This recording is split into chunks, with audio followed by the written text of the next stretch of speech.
Supreme কোর্টে SIR মামলায় মমতা বন্দ্যোপাধ্যায় সওয়াল করছেন, এই খবরটা এতক্ষণে আপনাদের কাছে বাসি হয়ে গেছে।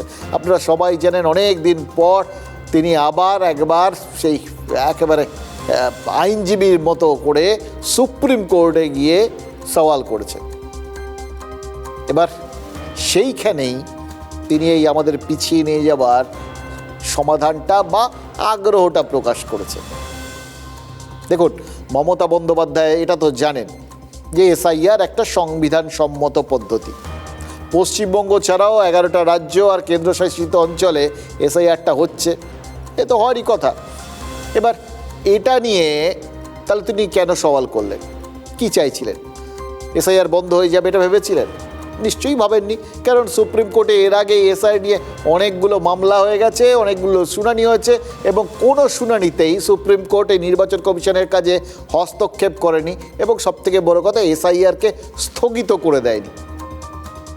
ফলে মমতা বন্দ্যোপাধ্যায় কি জানতেন না যে তিনি সওয়াল করে বা তার যুক্তির ধারে এবং ভারে সুপ্রিম কোর্ট এসআইআর বন্ধ করতে বলবে না? বিলক্ষণ জানতেন।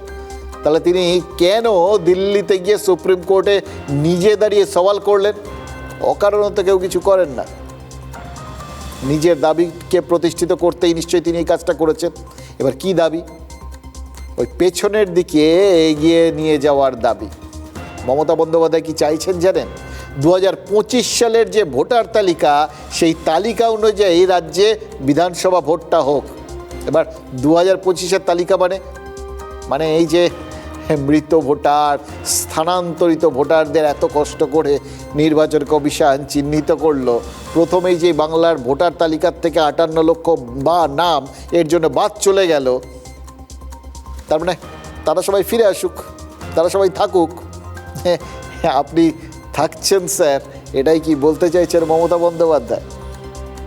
এবার তাদের নিয়ে ভোট হবে, এটাই কি তিনি চাইছেন? এবং তার মানে এই যে এসআইআর হচ্ছে, ঘুরিয়ে তো সেই এসআইআরটাকেই তিনি অপ্রাসঙ্গিক করে দিতে চেয়েছেন, কিন্তু যেটা সরাসরি বললে হবে না, সেটাকে ওই জন্য ঘুরিয়ে করার চেষ্টা করলেন। অর্থাৎ কমিশন যখন এসআইআর নামক সফটওয়্যার দিয়ে বাংলার ভোটার তালিকার এই সিস্টেমটাকে আপগ্রেড করতে চাইছে, তখন মমতা বন্দ্যোপাধ্যায় এই সিস্টেম রেস্টোরের বাটনে ক্লিক করে ভোটার তালিকাকে এই 26 থেকে 25-এর অবস্থায় ফিরিয়ে নিয়ে যেতে চাইছেন। এবার এটাকে যদি কেউ ভাবেন গণতন্ত্রের পেছনের দিকে যাওয়ার চেষ্টা, তাহলে কি খুব ভুল ভাববেন।